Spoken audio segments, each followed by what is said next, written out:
A rabbinic absence. Ah, there he is. Right on time.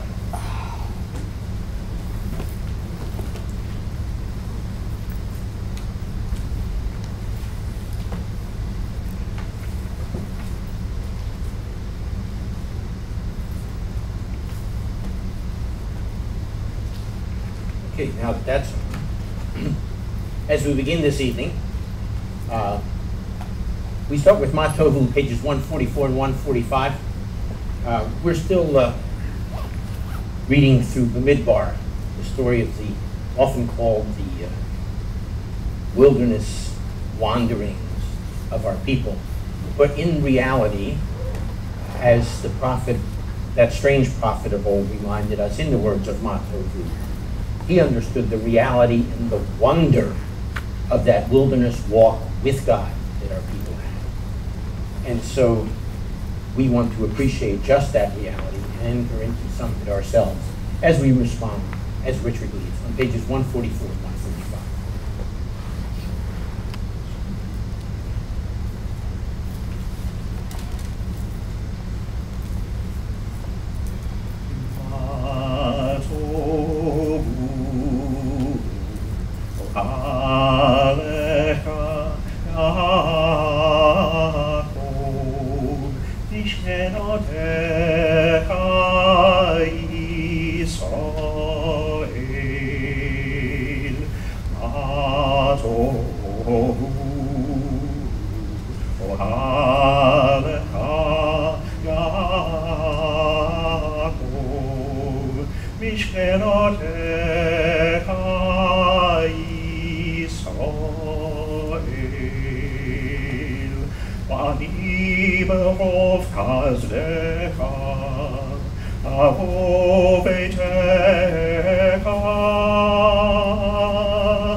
Adonai, ahavti ma'on betecha, umakom mishkan kevadech, va'ani esh takaveh, ve'echra'ah evracha lifnei Adonai osi, va'ani tefillati b'cha, Adonai eit ratzo, Elohim v'chol hazeh, anein be'emet shech.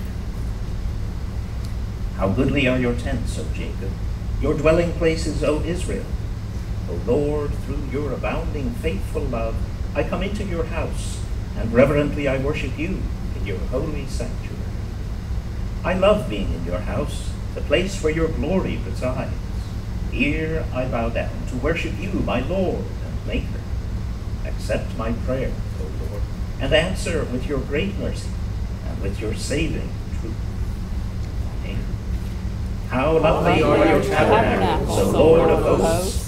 Yes, I pine for the courts of the Lord. My heart joyfully sings to the living God. One thing have I asked of the Lord, that I will pursue, that I may live in the house of the Lord all the days of my life, to behold the graciousness of the Lord, and to enter his sanctuary. Teach me your way, O Lord, and lead me in the right path. With you is the fountain of life. In your light do we see light. In your light do we see light reminds us, of course, of the lights of Shabbat. Shabbat itself, of course, is the guarantee that the wonder and reality of our walk with God, and he will continue as part of his walking with us forever. That's his promise. Shabbat is the reminder.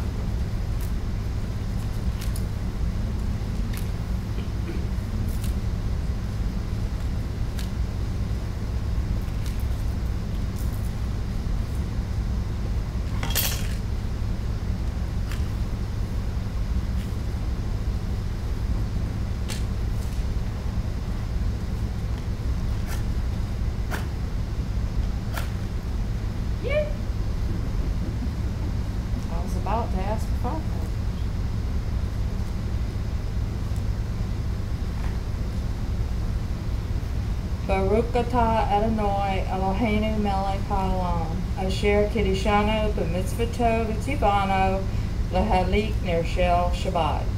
Blessed are you, O Lord our God, King of the universe, who has set us apart by your commandments and commanded us to light the candles for the Sabbath. Baruch atah Adonai Eloheinu melech haolam, asher kiddushanu b'mitzvoto v'tzivanu lahayot or lagoyin, v'natan lanu Yeshua mitzukenu ha ola olam. Blessed are you, O Lord our God, ruler of the universe, who sanctified us by your commandments and commanded us to be a light for the nations and gave us Yeshua, our Messiah, the light of the world.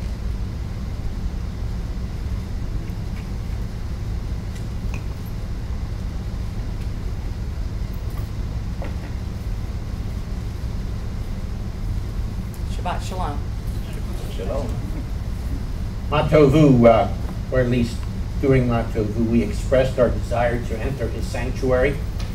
In a sense, we've done exactly that, and that reality now is reinforced as we enter the reality of Matovu, being in his sanctuary, so to speak, with our Tehillah Habrit Kadashah portion for this evening, pages 138 and 139. At the top of those pages, we find ourselves not only in the sanctuary of the great King, but with the very throne of the God of the universe. As is our custom, you get the parts in quotation marks, I'll do the parts that are not, and I'll join you in the closing paragraph. The text begins, V'kol gadol le'emor ha'yeshua le'Eloheinu ha'yoshev al ha'kiseh ve'laseh. And they cried out in a loud voice, Salvation belongs to our God, who sits on the throne, and to the Lamb. Worthy is the Lamb who was slain to receive power and wealth and wisdom and strength and honor and glory and praise. Then I heard every creature in heaven, on earth, under the earth, on the sea, and all that is in them, singing, To him who sits on the throne and to the Lamb be praise and honor and glory and power forever and ever. Amen. Praise and glory and wisdom and thanks and honor and power and strength be to our God forever and ever. Amen. You will notice that when you entered that throne room scene, you saw not only the God of the universe on the throne, but as it says, and the Lamb. The Lamb being the picture of the conquering hero of those days of old. And that is now further unwrapped for us as we continue our response with Ha Elohim Asher, pages 40 and 41. And we note that the one who is on the throne is the one who guarantees our destiny forever. Building on the imagery of the ancient sages, the rabbis of old, we see the Messiah on the heavenly throne. And we respond.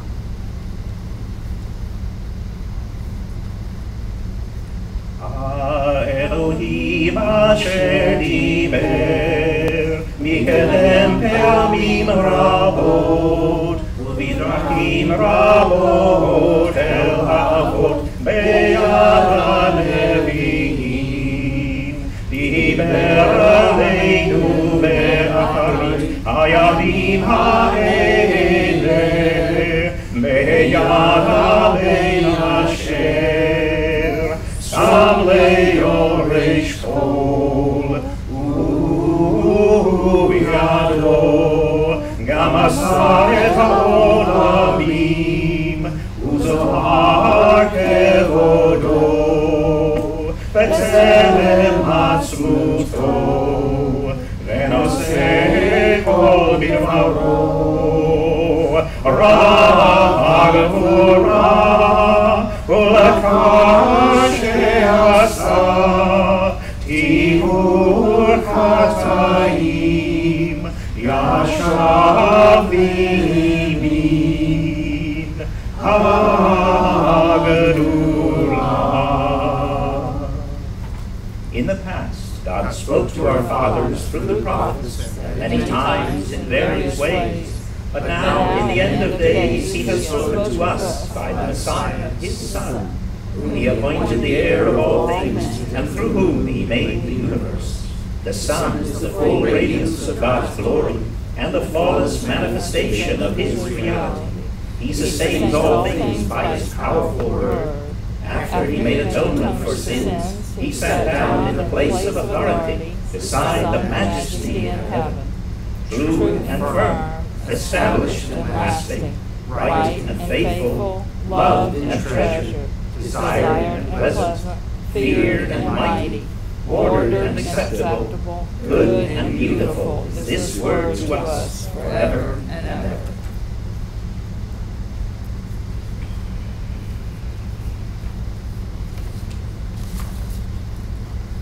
As he sits on the throne, he waits for the time when he will return.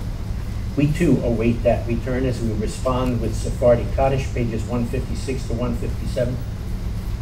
Kaddish in its various forms, including this form, is often a reminder for us of God's graciousness, even as we remember those who have gone on ahead of us to, in a sense, surround that throne.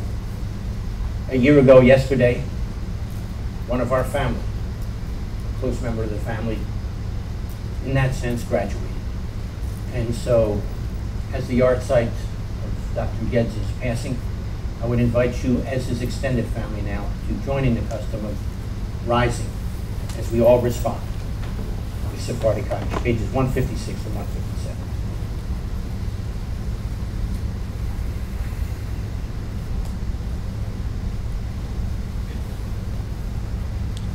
יתגדל ויתקדש שמי רבם, ועלמא דברכי רותי, וימליך מלכותי, ויצמח פורקני, וקרב משכי, וחייכון וביומתון ובחיי לכל בית ישראל, ועגלה ובזמן קריב ואמרו אמן. יהי שמי רבם מבורך, לעולם מעולמיה יתברך. יהי שמי רבם מבורך, לעולם מעולמיה יתברך. וישתבח ויתפאר ויתרומם ויתנשא, ויתהדר ויתהלל ויתהלל, שמי לקודשא בריחו.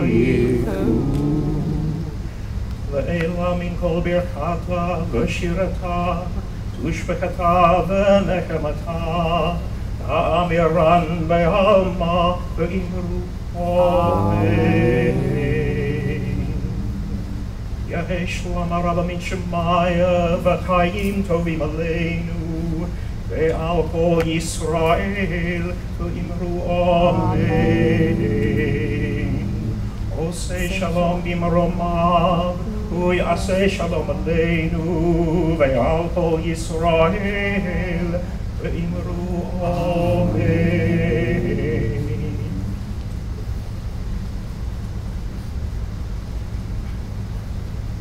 Glorify and sanctify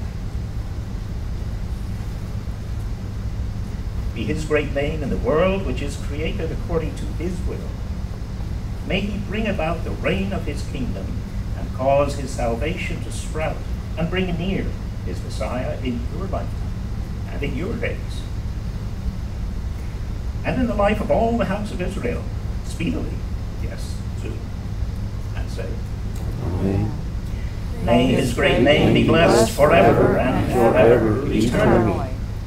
Blessed, praised, glorified, and exalted, extolled and honored, adored and lauded be the name of the Holy One. Blessed be he, who is high above, far above all blessings and hymns, praises and consolations which are spoken in the world, and say, Amen.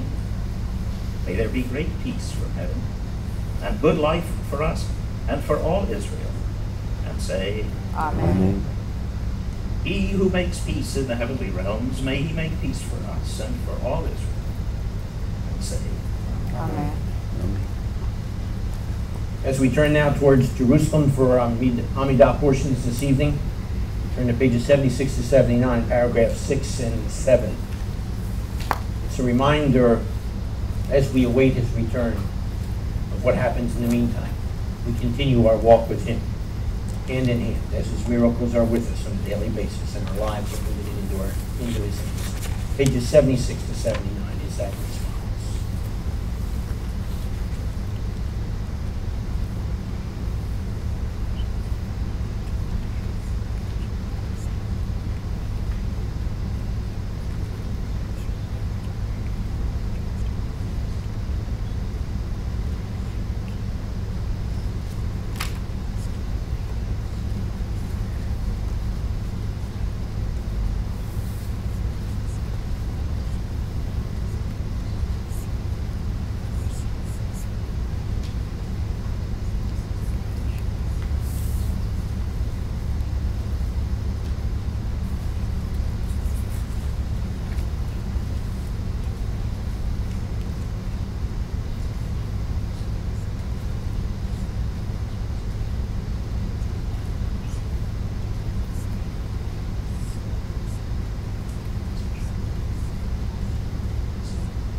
We thank you and declare your praise for all your tender care. We trust our lives into your loving hand. We are always in your keeping. It's why we respond, blessed are you, O Lord, whose name is good, and to whom it is pleasant to give thanks. You may be seated.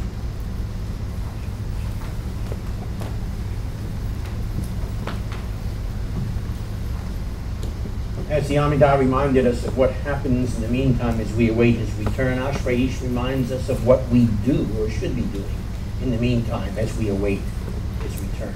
And that has to do with following his guidelines and walking with him in his ways. Pages 42 to 45 reminds us, beginning in the middle of those pages, that happy are those who heed your commandments. Richard leads, then you join him. I will respond to you, and we will move through responsively until we join Richard on the second time through Mikamoka. Ashrei ish shayishama lemitzvotech b'toratech v'varecha yasim al libo. Happy is the man who heeds your commandments, your Torah, and who places your word upon his heart. It is true that you are the Lord of your people, and the mighty kings to plead their case.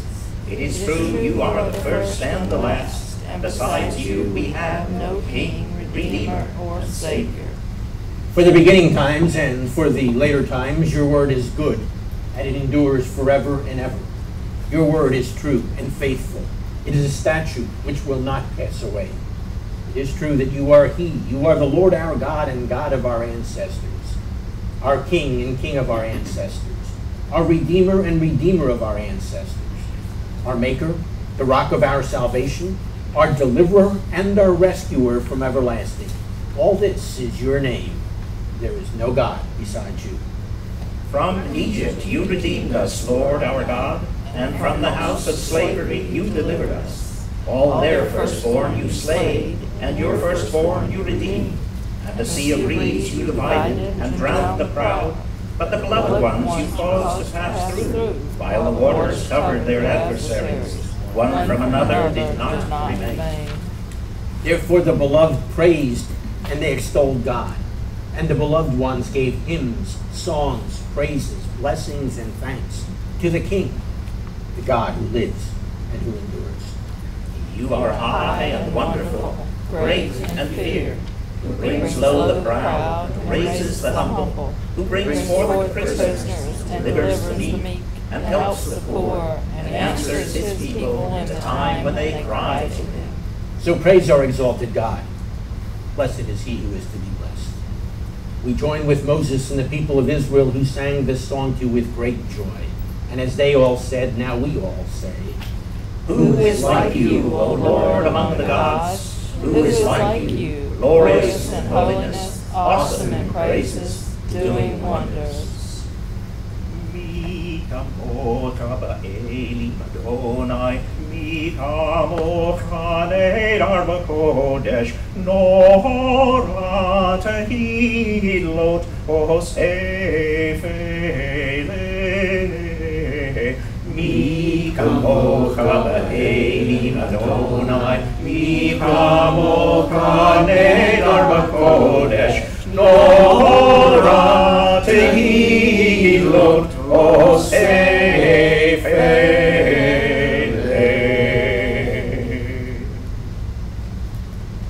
Having asked the question, we now answer the question. Ein kamoko. Truly there is none like you, O Lord, among the gods. Pages 88 and 89. As we rise, so we respond.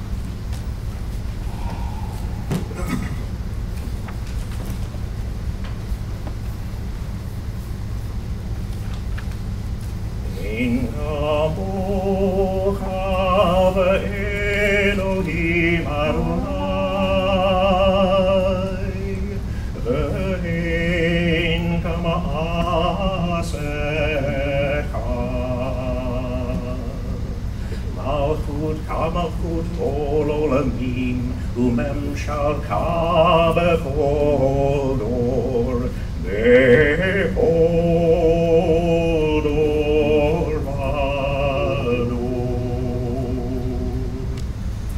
Adonai Melech, Adonai Malach, Adonai Melech Leolam Moed, Adonai Oz Amo Yitein, Adonai Yivarech et Amo Bashalom.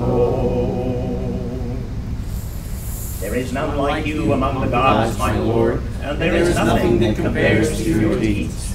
Your kingdom is a kingdom that endures for all eternity, and your sovereignty extends throughout all generations. The Lord reigns, the Lord has reigned, the Lord shall reign throughout eternity. The Lord will bless his people with peace.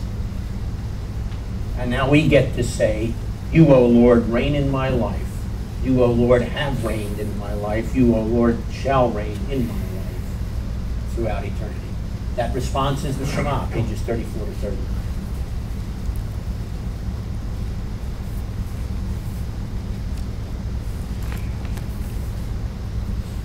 Shema Yisrael, Adonai Eloheinu, Adonai Echad, Baruch Shem Kevod Malchuto Leolam Vaed, Ve'ahavta et Adonai Elohecha b'kol alavcha ובכל נפשך ובכל מאודיך, והיו הדברים האלה אשר אלוהים מצווך היום לבניך, ושננתם לבניך, ודיברת בם, בשבתך בביתך, ובלכתך בדרך, ובשעתך ובפועלך, ובשרתם לילות על ידיך, והיו לטוטפות בעיניך, וכתבתם על מזוזות ביתך ובשעריך. Hear, O Israel, the Lord is our God, the Lord alone. Blessed he be, His glorious kingdom is eternal. Love the Lord your God with all your heart, and with all your life, and with all your strength. These commandments that I give you today are to be on your hearts. Impress them on your children. Talk about them when you sit at home and when you walk along the road, when you lie down and when you get up. Tie them as reminders on your hands and bind them on your foreheads. Write them on the door frames of your houses and on your gates. What we acknowledge as by he have been so on pages 88 and 89 look forward to is the time when the Lord will truly reign, not just throughout eternity, but throughout the earth itself. The time is when from Zion goes forth the Torah and the word of the Lord out of Jerusalem, as it once went forth from Mount Sinai, and so it now goes forth among us as well. We respond on pages 88 and 89. I bin Saharon vayomer Moshe Adonai vayafusu hoivaka veadusu mesaneta mipareka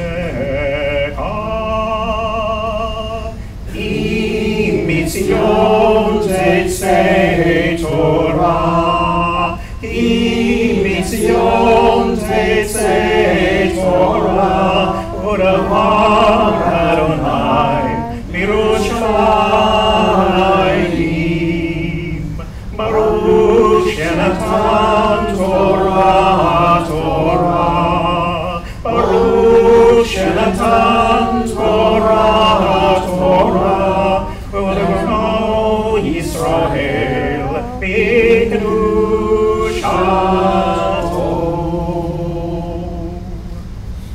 And it came to pass, whenever the ark went forward, Moses would say, Arise, O Lord, and let your enemies be scattered.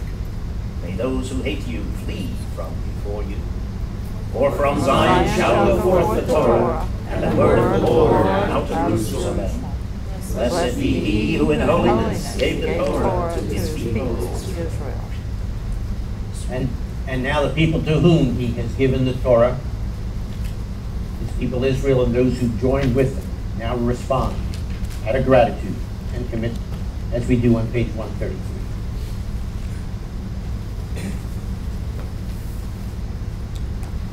The ark now unveils its treasure. To our eyes and minds and hearts. Inside, the scroll of Torah stands. It stands there with all its richness and wisdom. As we listen, voices speak, voices of our ancestors. Abraham, Isaac, and Jacob, Joseph, and Moses. O God, they bring us your instructions for us. Sarah, Rebecca, Rachel, and Leah, and Miriam speak to us as well.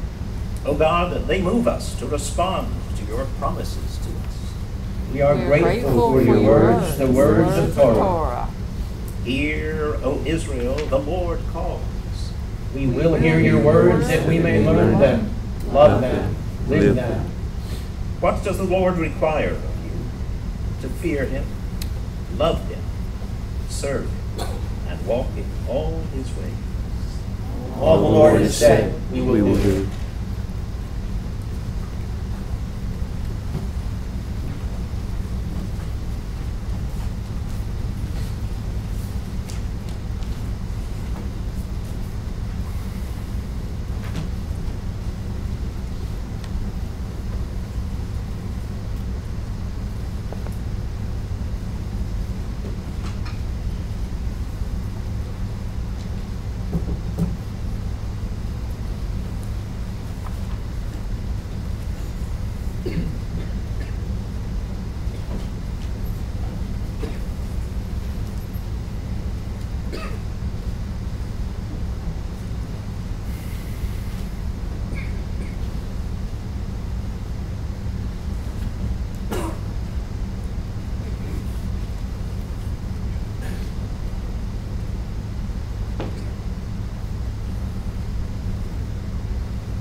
Mi Shabarach Avotenu, Abraham, Yitzchak, Yaakov. who blessed our fathers, Abraham, Isaac, and Jacob. May he bless Jenny. May he bless Matthew. May he bless Rabbi John. May he bless Dr. Connie. And may he bless Gary, who have come up to honor God and the Torah. May the Holy One bless them and their families, and send blessing and prosperity on all the work of their hands.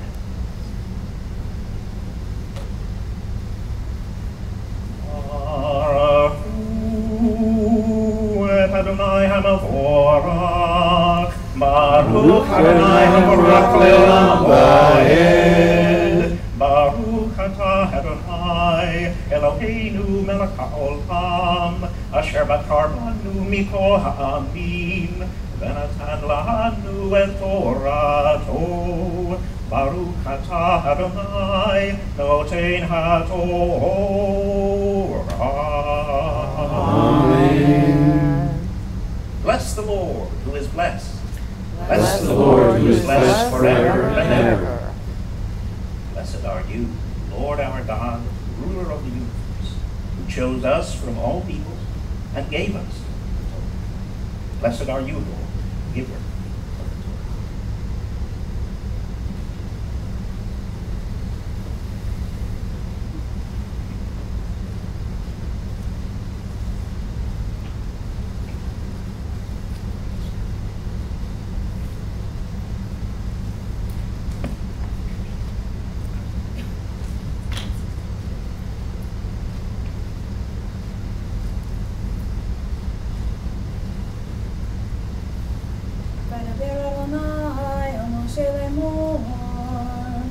Pinchas ben Elazar ben Aharon HaKohen Eshiv et Hamati me'al b'nei Yisrael V'kano et kinati betocham V'lo kaliti et b'nei Yisrael b'kinati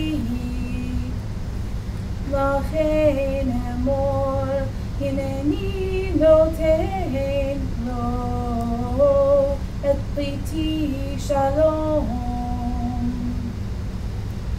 v'hayita lo ulezaro acharav pri kehunat olam tachat asher kineh le'elohav v'echaper al b'nei Yisrael. You may be seated.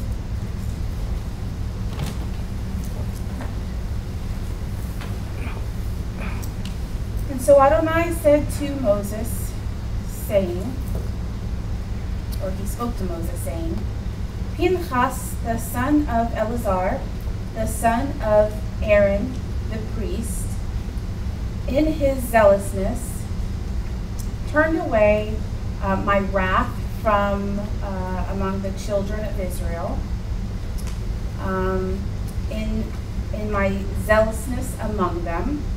And so I did not destroy the children of Israel in my zealousness.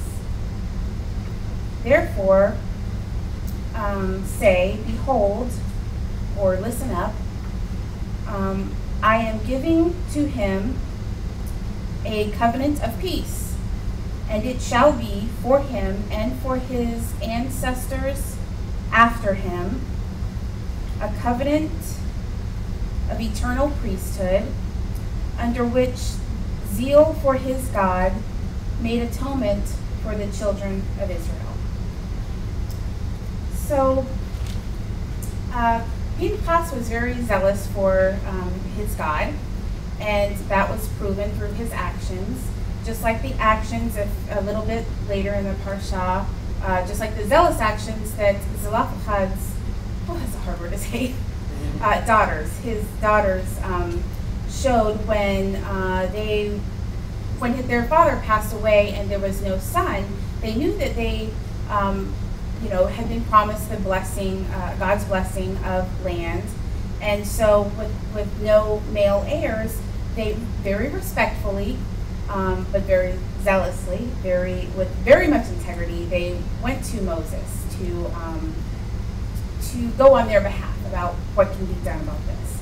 And so you'll have to read the rest of the story. I'm not going to tell you that. But also Joshua in this parsha is announced as being the next leader in line after Moses. And again, I think a lot of that has to do with his zealousness for God. And there are many other leaders, well, not just leaders, just there are many other individuals throughout the scriptures. Of course, Joshua and Jacob, and some women would be Rebecca and Yael in Judges. You guys have to definitely read that story, not to your kids though. But that's a very zealous woman. And so there's lots of zealousness going on in the Torah. And also in the Brit Chadashah. So many centuries later, the great Rabbi Shaul says in Romans 12, as he's talking about the topic of zeal, he says, let me get my little cheat sheet out here. On the topic of zeal, he says that whatever your gift is, meaning whatever you do that's good, whatever you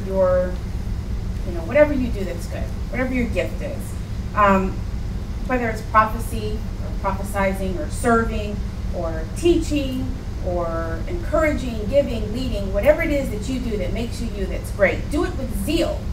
So I thought, okay, zeal, how do we do that? Let me look up what some of the synonyms for zeal, and this will probably tie everything in. So here's some synonyms for zeal: passion, devotion, love, fervor, enthusiasm, eagerness, intensity, and then I even turned that around and said intense integrity, gusto, vigor, and even appetite.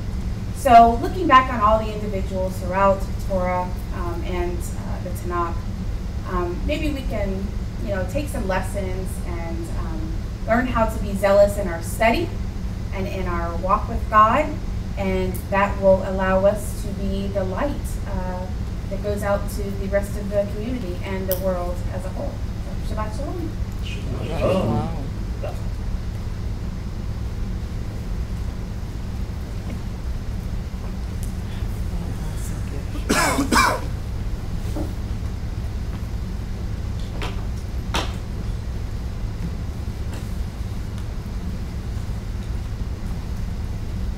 Numbers 27, 1 through 7, and I have the joy of telling you the rest of the story. And I picked the hard passage, so work with me on the pronunciation of these names, okay? So then the daughters of Zelophehad, the son of Hefer, the son of Gilead, the son of Machir, the son of Manasseh, of the families of Manasseh, the son of Joseph, approached. These were the names of his daughters: Mechlah, Noah, Hoglah, Milcah, and Tirzah. They stood in front of Moshe, Eleazar the Cohen, the leaders, and the whole community at the entrance of the tent of meeting and said, "Our father died in the desert. He wasn't a part of the group who assembled themselves to rebel against Adonai in Korach's group, but he died in his own sin, and he had no sons. Why should the name of our father be eliminated from his family just because he did not have a son? Give us property to possess along with the brothers of our father." Moshe brought their cause before Adonai. Adonai answered Moshe, "The daughters of Zelophehad are right in what they say. You must give them property to be inherited along with that of their father's brothers. Have what their father would have inherited and to pass to them."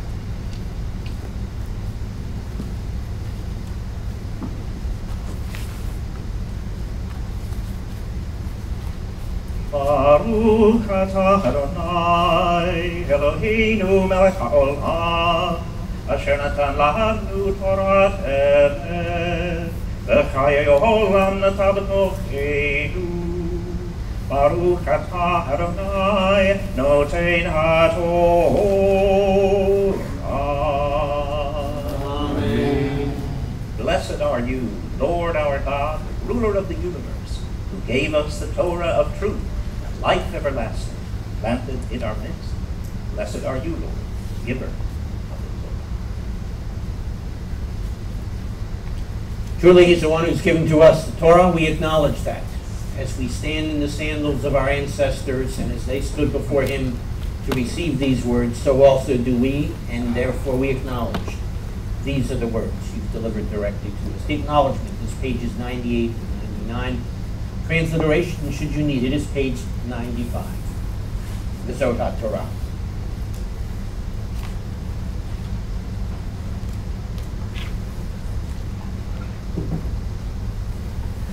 Zon HaTorah Asher Sam Moshe Lifnei Bnei Yisrael Al Pi Adonai Beyad Moshe. This is the Torah which Moses placed before the children of Israel. It is in accord with the Lord's command by the hand of Moses.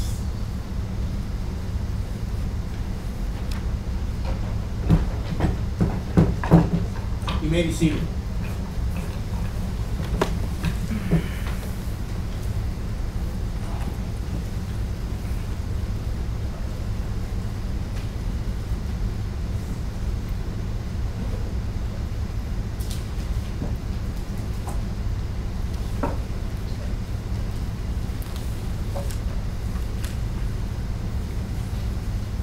Ephesians 4:25 through 32, a fresh translation.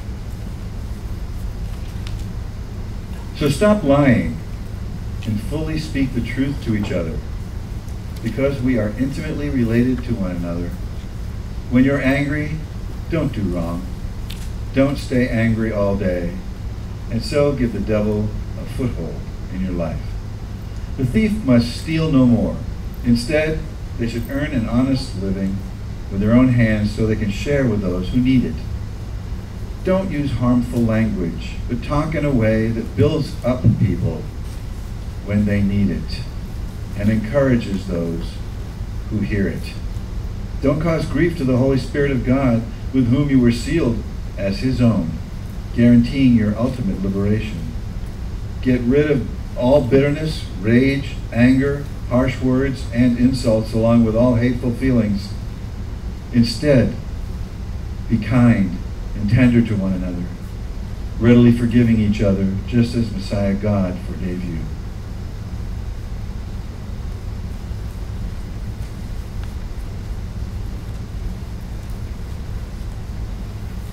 Words, if we take them to heart, should take root in our hearts, deep root, like a tree of life. And so we remind ourselves of that as we respond with Etzchaim, pages 96 and 97, and we say, renew our days as of old.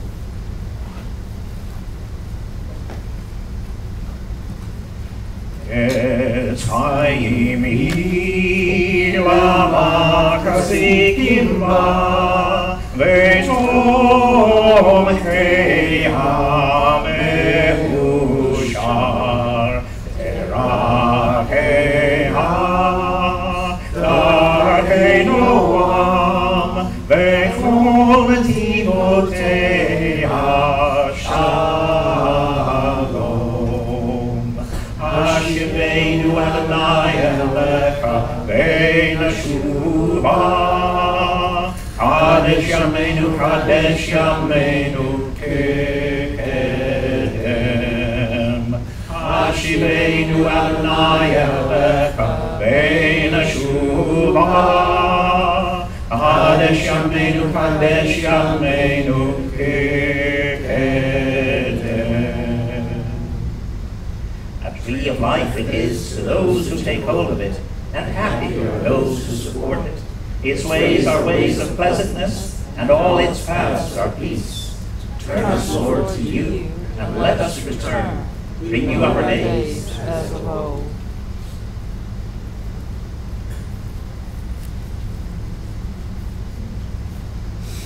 Turn us, Lord, to you.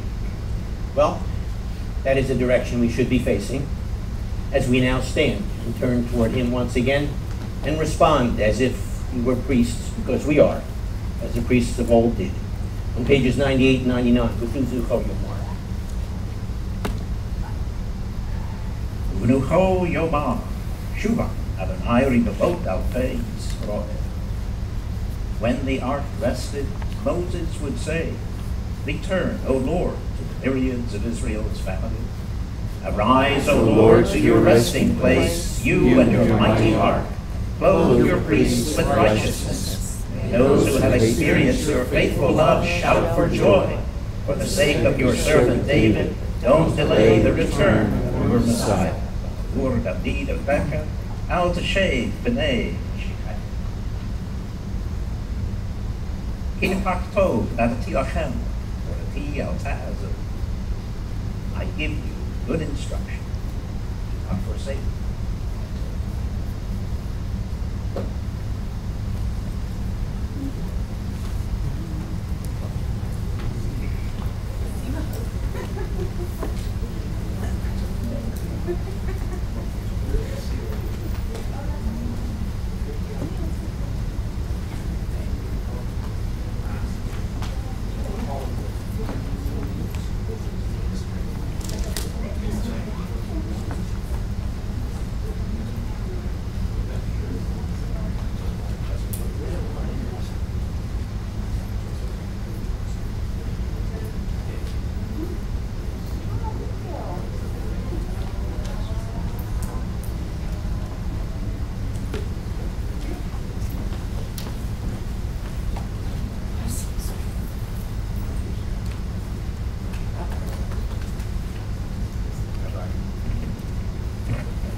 Shabbat school was excused.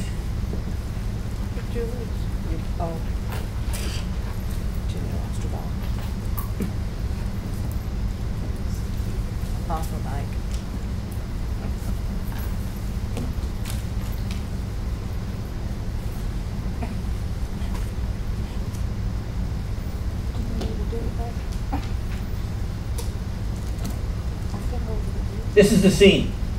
The house is in an uproar. Things are flying everywhere. People are going in every direction, and even the pets are heading for cover. Sound a bit like your house while you're preparing to come to synagogue?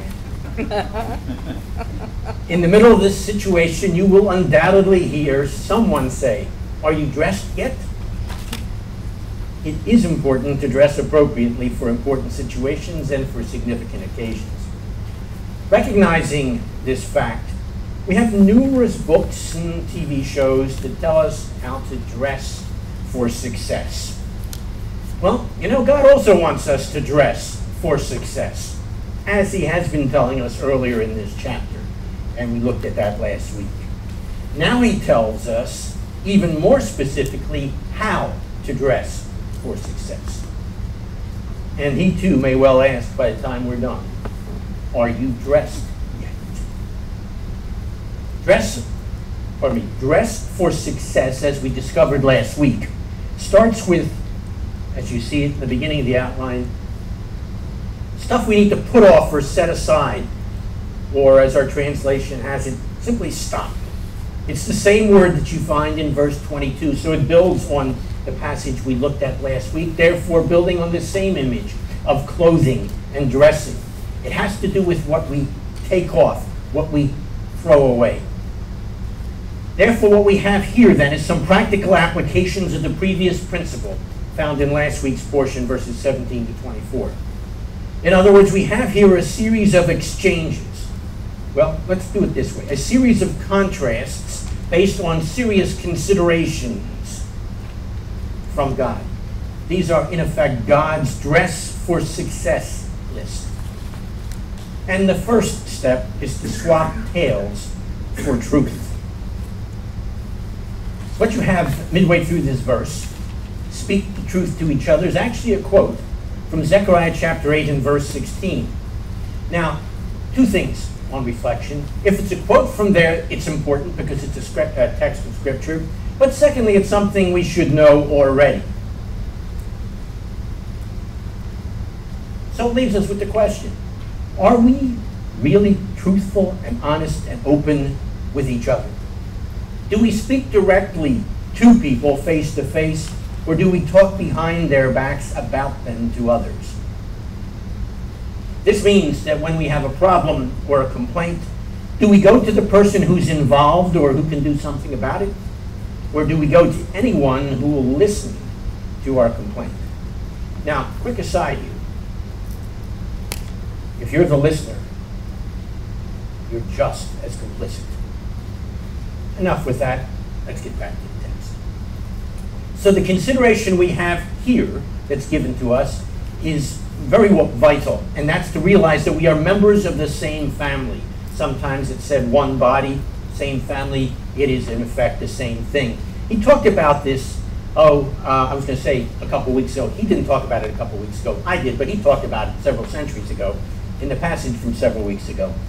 Verses 3 and 4. He says we're all part of one family. And then a couple weeks ago, he mentioned how, as part of one family, we should be building up and encouraging one another. A lot of translations talk about it as the unity of the body, but ultimately what we need to understand is that we are intimately related to one another, and so should act that way. Now please, note this and note this carefully.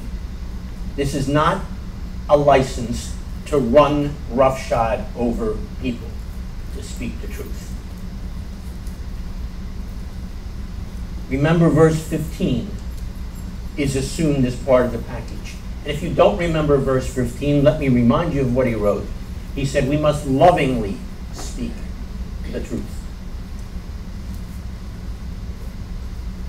And then, next, we need to swap resentment for reconciliation. Next couple verses. Here again, you got a quotation of Scripture. This time it's Psalm 4, verse 4. Now, if you look at this verse, you will see that it says, when you are angry, don't do wrong.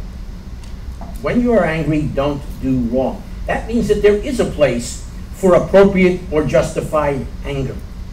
But frequently, that becomes an excuse or a rationalization for being mad at someone. You see, as the text goes on to say, the day you are angry should be the very same day you make up. Look at the second half of the verse. Don't stay angry all day.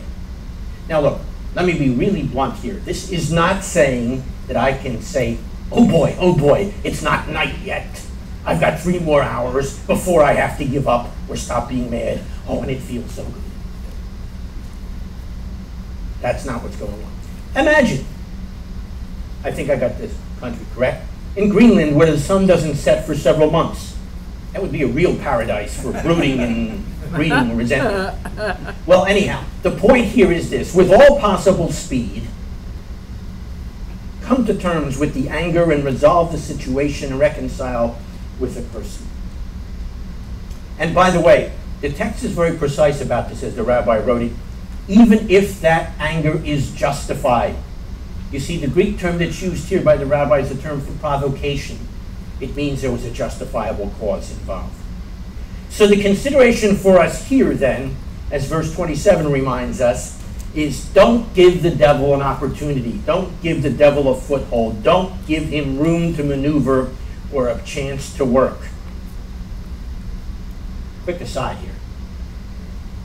Often people, religious people, tend to see Hasatan, the devil or Satan, everywhere. And yet the irony is they overlook him or they're blind to him here in this kind of situation. Next, swap grabbing for giving. Now, he's talking about a complete reversal of attitude, as in fact he directed us to in verse 23 from our last week's text, where he said, adopt transformed thoughts and attitudes. So instead of taking what belongs to someone else, we should be working so hard that we can give away what is ours, often as a result of great effort. In other words, not hoarding. Now, is that our attitude? Look, if it's applying simply to actual stealing, that may not be a problem.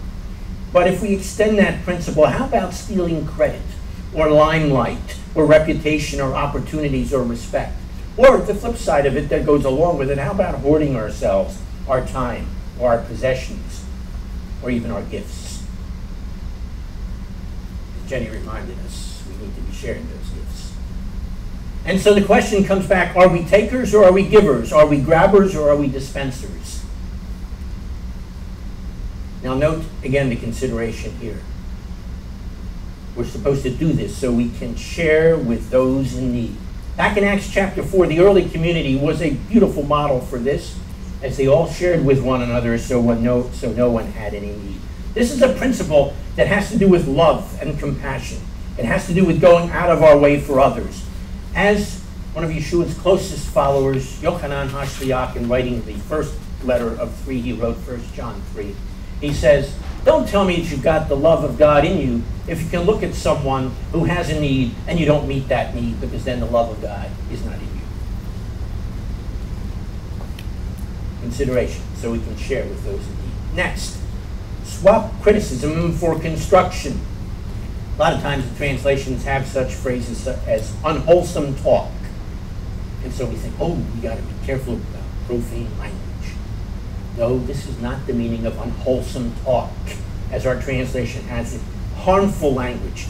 This kind of language is something that's corrupting, it's rotten, it causes decay, as the text, the use of the text, or the word in the text indicates.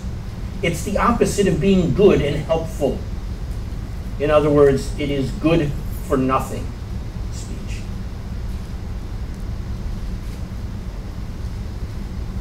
It implies the kind of talk that tears others down. It's the kind of talk that is critical, that's negative, that's judgmental. And he says instead of that, we should be building each other up, encouraging, supporting one another. Again, translations differ in this next phrase, as the need may be or according to the need of the moment. Our translation simply translates it for us very nicely, when people need it. When do people need this kind of supportive and encouraging talk? Any ideas? Let me suggest just about all the time. Well, let me back that up. I don't know about you, but as for me, just about all the time. Fair enough? All right, so that's what he's talking about here. It means being alert to say the right thing at just the right time. The thing that helps, that builds, that encourages. It's in contrast, stark contrast, to grumbling or complaining or whining. Oh, things aren't good enough. They're not up to standards. Instead, this kind of response asks, what can I do to help? In other words, don't critique, help correct. Oh, by the way, please be careful of another thing. I know all kinds of people who manage to find a way of critiquing under the guise of correcting. Of course, you've never heard anybody like that, right? Okay. The relevant consideration here, and I love this, don't grieve the Spirit of God. Don't give him any grief. In other words, this kind of action, the negative kind, doesn't just hurt the person or the community. It is in fact a contradiction of the reality that the rabbi has been talking about from all the way back in chapter 1, where he talked about the fact that the Spirit of God, the Ruach Hashem, is the one who has sealed us, as well as being a guarantee, not only of the future, but in fact a down payment in the sense of a foretaste. We get to taste what it's going to be like. And so we should be living and talking in such a way that it tastes good. Otherwise, we're giving him grief. Now, here again, we hear a lot in religious circles about being Spirit-filled. And yet the same people who talk about being Spirit-filled are the ones who tear down or criticize others, who are judgmental or who complain, especially to or about those who don't see eye to eye with them or meet their standards. Now, you get to hear such things as, you're not spiritual enough, not Jewish enough, not alive enough, not done in the right way enough. You can't be both Spirit-filled and foul-mouthed. And by foul-mouthed, I'm not talking about profanity, I'm talking about this kind of speech. so right. He said in verses 3 and 4 of this same chapter, as a reminder, do your best to keep the bond, the thing, the glue that connects you, in peace. The unity of the Spirit. Negative talk shatters unity. And therefore the demonstration of being Spirit-filled is that, as I suggested last week, we are construction engineers, we are not demolition experts. And finally, we're told to swap the sour for the sweet. In other words, get rid of all the things related to bitterness and resentment. Verse 31, get rid of all bitterness, rage, anger, harsh words, and insults, along with all hateful feelings. He uses a whole galaxy of words here to cover all the bases. Passionate outbursts, ingrained feelings, malice, quarreling, harboring resentment. He said all of it is out of place. But notice, it all begins with the bitter and resentful spirit that refuses reconciliation, and rather it harbors bad feelings. And he's telling us this should be replaced by its opposite. A sweet spirit. All kinds of terms come in here. Kindness, tenderness, compassion, forgiveness. And in fact, the text literally says tender-hearted.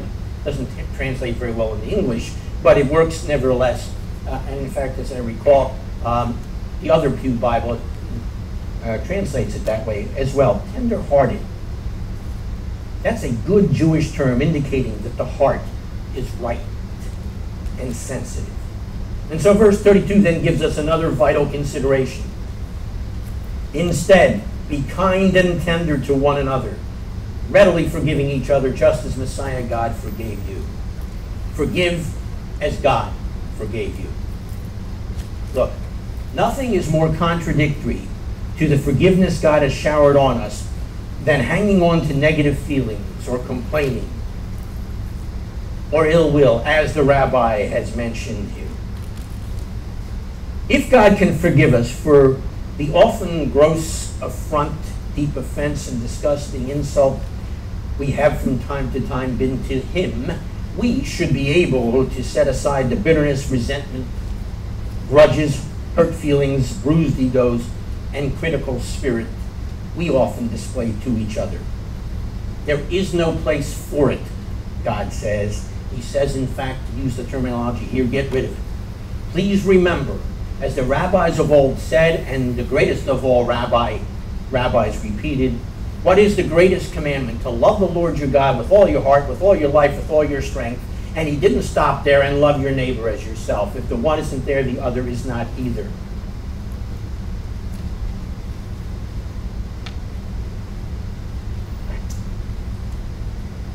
A rabbi and a priest had a conversation. No, they didn't go into a bar. Let me share the conversation. From one of the most prominent of the rabbis of the last generation, he reminded us, imagine you could open your eyes to see only the good in every person, the positive in every circumstance, and the opportunity in every challenge. That gets to it. As does something that was written by a priest a number of years ago, but shared very recently. Patrice came across this. You've heard of the serenity prayer. It's almost like Zelophehad. This is the new serenity prayer. I love it, so I share it. God, grant me the serenity to accept the people I cannot change, which is pretty much everyone, since I'm clearly not you, God. At least not the last time I checked. And while you're at it, God, please give me the courage to change what I need to change about myself, which is frankly a whole lot, since, once again, I'm not you, which means I'm not perfect. It's better for me to focus on changing myself than to worry about changing other people, who, as you'll no doubt remember me saying, I can't change anyway. Finally, give me the wisdom to just shut up whenever I think that I'm clearly smarter than everyone else in the room, that no one knows what they're talking about except me, or that I alone have all the answers. Basically, God, grant me the wisdom to remember that I'm not you. Amen. Nicely said. It helps summarize what's in our text. You see, God wants us to get rid of the rags and to dress in a style that's appropriate to our status, as members of his family. One that clearly reflects the change he's made in our lives. A change that he secured with great effort and at great cost. Now this just happened to be on the UMJC website as part of the commentary for this week. I like these happen to be things. Matt and I often reflect on these things of timing. Here's what was written. And it fits right here. He's not talking about this passage. He's talking about the Haftarah. But he's talking about this passage. The question that begs to be answered then is, will we trust God and choose to be gracious, patient, and loving? Or will we yield to pride, self-seeking, and bitterness? The scriptures exhort us to rejoice in the Lord always. Why then do we so often appear to hit the alternate road, which ends in despair? He goes on, as he now reflects on the Haftarah. Elijah learns that the greatest work of God is not accomplished through a single vessel, me, as we often think. That's the generalized me, not the me. Are you with me? The greatest work of God is not accomplished through a single vessel, but rather through the network of relationships that are inspired by the Spirit. And that's exactly what the rabbi who wrote the text that we looked at reminds us. Now, one further thing that we need to remember.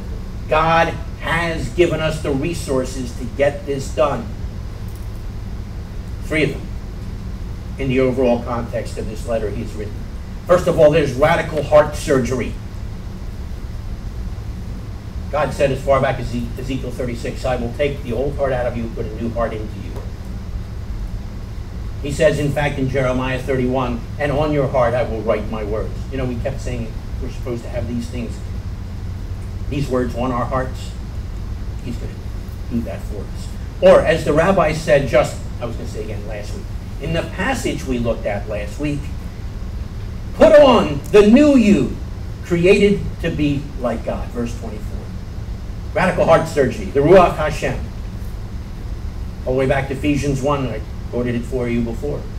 Again, in this text, he says, don't give the Spirit any grief. Utilize his resources instead. How, you might ask? You'll have to wait a couple weeks. He'll tell us more about that in chapter 5.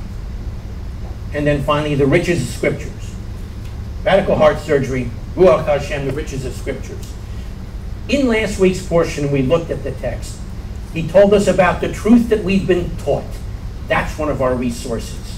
Whereas he puts it elsewhere, as he writes to Timothy, these truths that you have been taught are the kinds that are profitable for instruction in the way in which we live. And the English often says, in righteousness. But the Jewish person understands tzedakah. And we know that means the way in which we live our lives before others in compassion towards others. We have the resources. So now it's up to us to do something about it. The rabbi reminded us in verse 24 again. Put on the new you, the one recreated to be like God. So I leave you with this question. So are you dressed yet? Take the next minute or so to decide and to respond.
To be dressed for success is our calling, or part of it, and our task. If we're ready to receive or accept that calling and task, then we appropriately respond as we do with the Elena. Pages 102 to 107. As we rise, facing Jerusalem yet again, and remind ourselves of both our calling and our task in the time when the world itself will be perfected under the rule of the Lord Almighty, when all, in effect, will be dressed for success.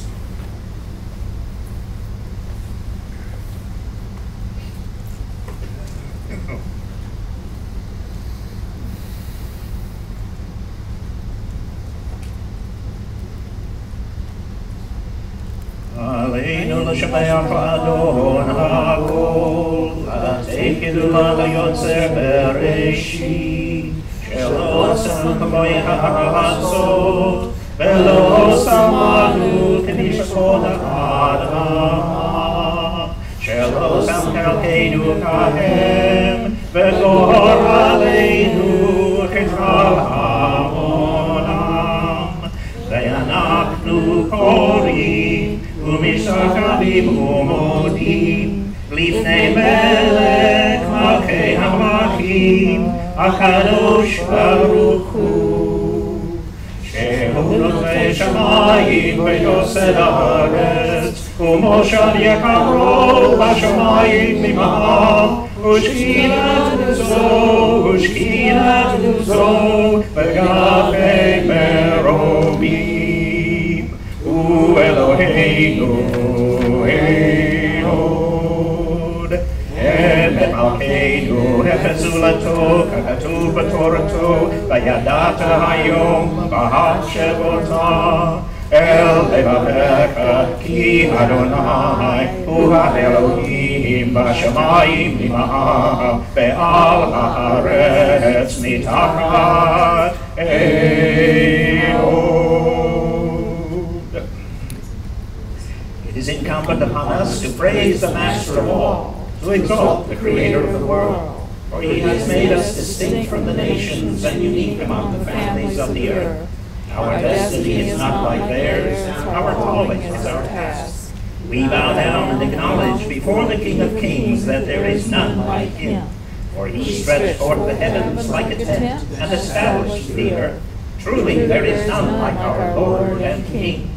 As the Torah says, you shall know this day and reflect in your heart that it is the Lord who is God in the heavens above and on the earth beneath. There is none else. We hope, O Lord our God, to soon behold your majestic glory, when all abominations shall be removed and all false gods shall be at an end. Then shall the world be perfected under the rule of the Lord Almighty, and all mankind shall call upon your name. For to you every knee must bow, and every tongue declare that you are God.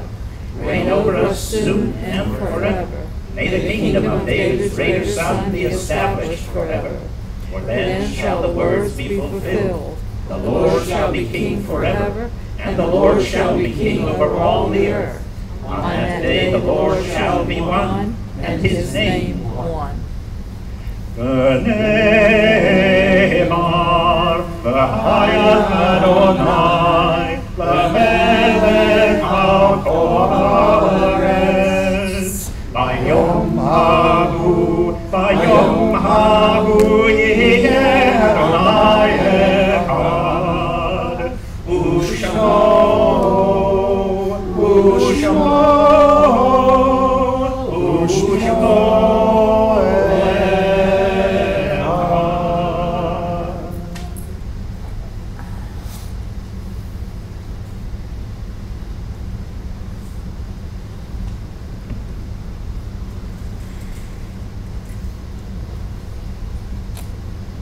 You may be seated.